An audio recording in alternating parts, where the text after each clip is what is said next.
ngomong-ngomong ekonomi tidak lengkap kalau kita ngomong pertumbuhan ekonomi. Karena kalau kita baca di koran gitu kan, ekonomi itu pasti pertumbuhan ekonomi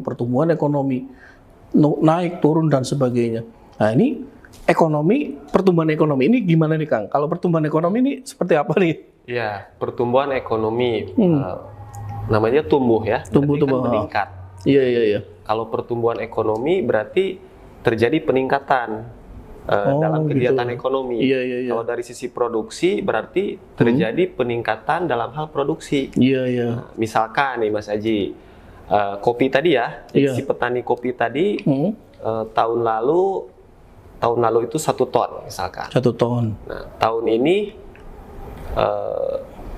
1,5 ton misalkan. Iya. Nah itu kan naik terjadi ya, peningkatan ya. Nah itu terjadi pertumbuhan ekonomi itu. Pertumbuhan ekonomi. Nah, artinya terjadi peningkatan produksi kalau dari sisi produksi. Kalau dari sisi konsumsi begitu juga terjadi peningkatan dalam hal konsumsi. Oke, berarti intinya pertumbuhan ekonomi itu adalah kenaikan aktivitas dari suatu produksi ya, seperti yang tadi ya.